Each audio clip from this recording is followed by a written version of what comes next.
Hi there, Loy Machedo. It's me to you from loymachedo.com, and who's Loy Machedo. So the date is 24th March 2016. Time right now is 4:14 in the morning. It's 4:14 a.m. All right, I just finished watching Batman versus Superman.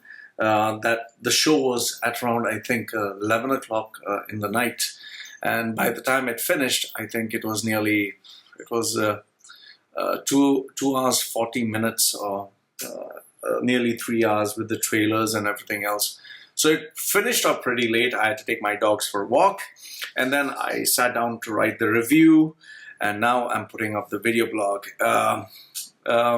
First and foremost, I must tell you that I have to warn you that it's a massive spoiler alert. So in case you have not watched the movie, you want to watch the movie, and you're dying to watch the movie, go ahead, watch it.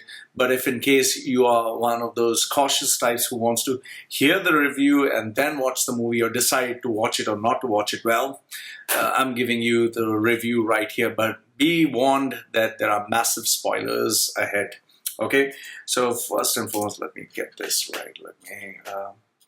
Before my Mac goes into another, standby mode. Okay, first, let me take you back in time. Remember when the trailer just came, when the buzz was there 3 years ago that there is going to be a Batman and Superman movie. We are all like excited. And finally, when the trailer came out nearly a year ago, you had this build-up.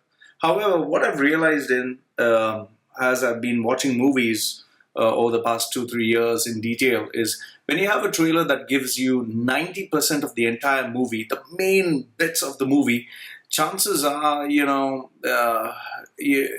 antennas should be right up there, and you should kind of realize that maybe this movie is going to be a flop. Okay, it's actually going to be a flop because they've given you the best parts of the movie. What else is left?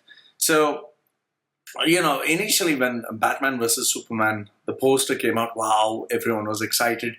Then the whole world went, buzzing, the minute they came to know Ben Affleck is going to be Batman. And we had these memes of Christian Bale laughing and saying, Ben Affleck is Batman, and it was ha ha ha. So there were two schools of thought. One side said, oh, maybe it's going to be a very good thing. One side said, no, man, it's going to be a major mistake, a blunder.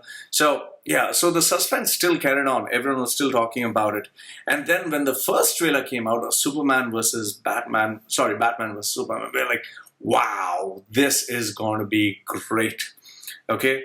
However, when just think of that moment when you saw the trailer with Doomsday suddenly coming out and smashing through a building and suddenly coming up there, and then all of a sudden he hits these lasers from his eyes and his mouth, and Batman just closes his face, and suddenly there's a big explosion, and there you see Wonder Woman with a shield, actually it was her arms, that she's absorbing all this power, and suddenly Superman turns to Batman and says, Batman turns to Superman and says, is she with you? And he says, I thought she's with you. And then, they're all standing together. We kind of knew that, shit, they just gave us a massive spoiler. Because initially we thought it was Batman and Superman fighting against each other. Now they put Wonder Woman in the mix. And there we see the main villain. So obviously we knew that was going to be the final scene. So the final scene is going to be all three of them versus Doomsday, and, obviously they're going to kill the bad guy. So, any person with half his brains would have known that this was the entire movie. This is the entire script. So when you put these two trailers together, you knew that this was what the plot was all about. So it kind of gave me the doubts that Batman versus Superman was going to be a flop. I just had that bad feeling deep down somewhere. And obviously the marketing hype, even they came on Jimmy, what's his name? Jimmy Kimmel? Jimmy what's his name? Jimmy Kimmel. Yes, Jimmy Kimmel's show. They came, and whenever they go too aggressive in terms of marketing, there's always a feeling. So now the entire movie was there. Now the whole movie is 153 minutes long. Okay, it's really big, really long. So in case you're planning to go watch it, have lots of popcorn, have lots of side dishes, have everything possible kept there, because it's going to, it's going to take your time. And the thing about this movie is it had a swollen budget of 250 million. Okay, it was purely overpriced. It was overproduced. It was completely overhyped in all aspects. Now, here are what I put down 11 points by which I was absolutely disappointed with this movie. Okay, point number one: it had a convoluted storyline. The storyline tried to cover too much ground. It had too many plot holes. For example, one of the biggest things was, why did Wonder Woman need Lex Luthor's computer data if she was, actual speaking, she is a god? So why does she need computer data? And how in the world did she come to know that Bruce Wayne was trying to take it? And after she took it, she says, "Oh, this data is encrypted," and she gives it back. So come on, that was really stupid.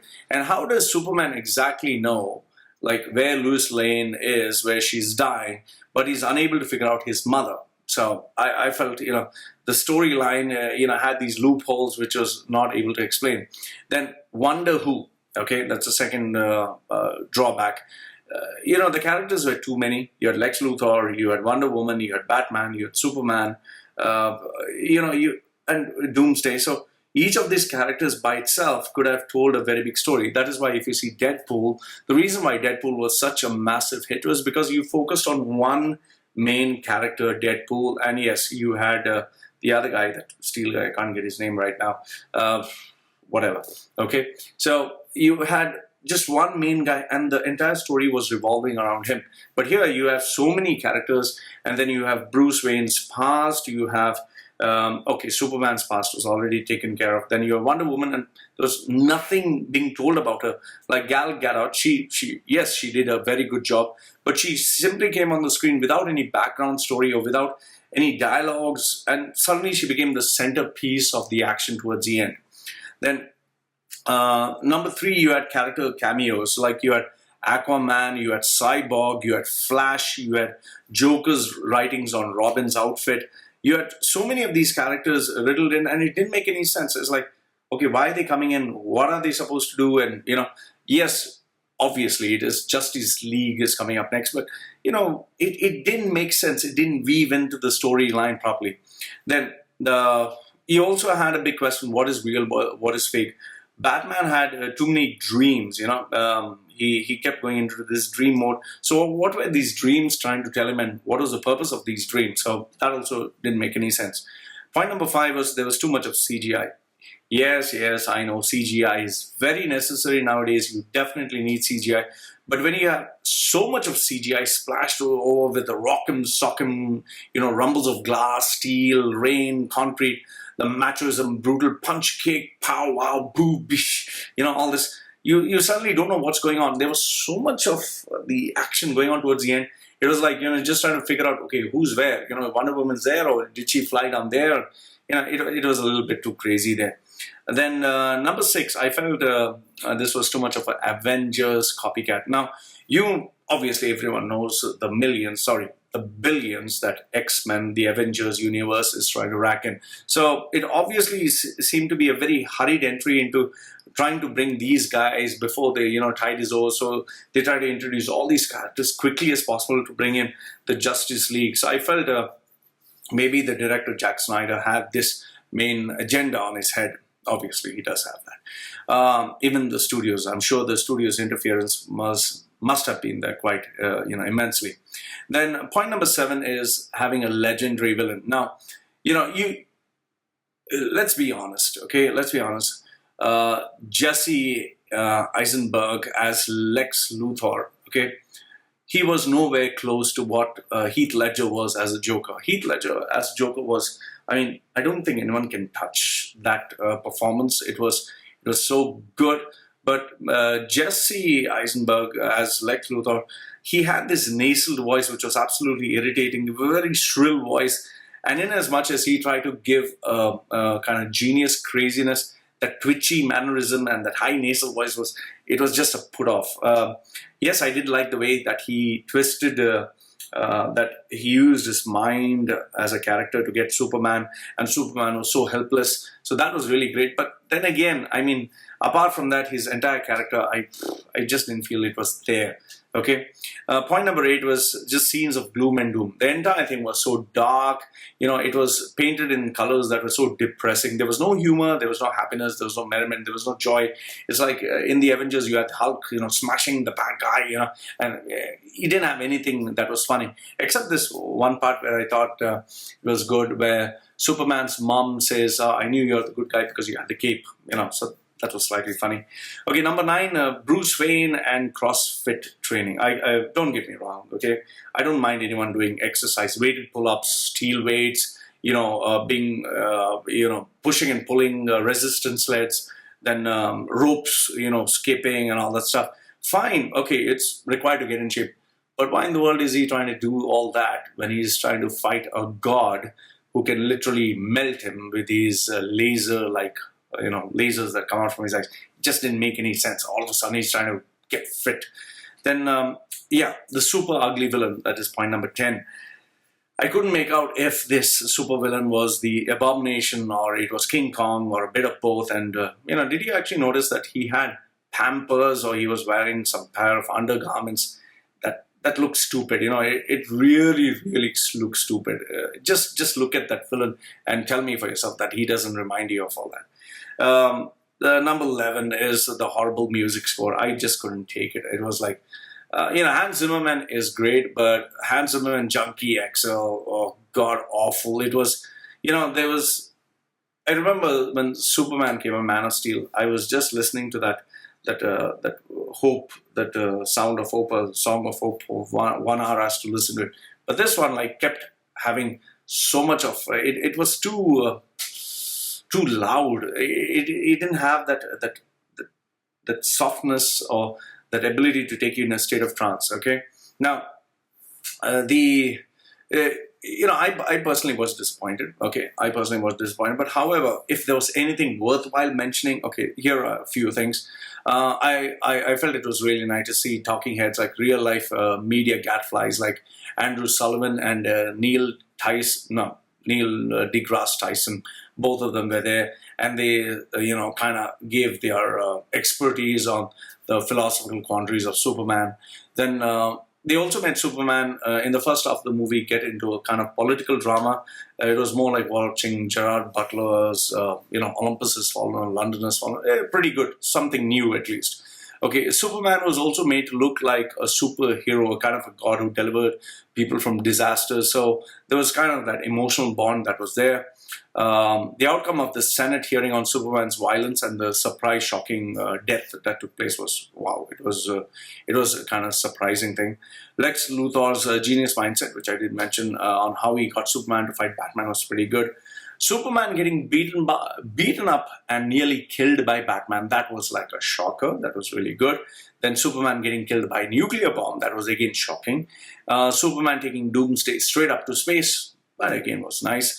The only humor which I found in the movie was Martha Kent, that is Diana Lane, when she met Batman, and obviously she said, "I knew you were, a friend of my son because of the cape." Then Ben Affleck, well, I have to congratulate him. Well, he did look the part of Batman, and his Batcave, his Batcar, his Batplane, and Bat technology, pretty cool. Well, not bad, I must say. And Jeremy Irons, well, I think he did a good job of acting as Batman's butler, Alfred, even though he had a bit of, gadgetry, gizmos, expertise in that area. So, moment of truth. I cannot think of, any other reason why Warner Brothers wanted this movie to be released earlier than May, because I guess they didn't want to compete with Civil Wars, because obviously you get there, once again, you have the clash of two superheroes, that is Captain America and Iron Man, which is far more, a bigger crowd puller than Superman versus Batman. But however, it is indeed sad that in a time of all these adversaries like Hulk Hogan versus Gawker, then Bernie versus Hillary, you have Captain America versus Iron Man, you have Indian cricket versus Pakistani cricket, you have Trump versus everyone in the world. You finally have Batman versus Superman, okay? With its, future being manifested very clearly through the movie in its beginning and ending, both starting and ending with a funeral. So that, I think, speaks volumes about what the movie itself will go through. Now it's to be seen, just like, by the way, the shocking part that Superman dies. It's to be seen whether he can actually resurrect himself, which he will. What is to be seen is, can this movie also resurrect itself in the next part? So that's to be seen. Overall, I give this movie a 6 out of 10. Kind of disappointing with all the hype that there was. And trust me, even if you didn't see it, you won't miss anything much. You can wait for its DVD release to come out, and then you can see it uncensored. So Loy from LoyMachedo.com, and it was LoyMachedo.com, sharing with you his ins and outs of the movie. Let me know what you think. Love to hear from you. Whether you agree, disagree, hate it, or liked it, let me know what you think. I would be glad to answer your comments. Goodbye for now. This is Loy from LoyMachedo.com saying, "Tada, I need to sleep."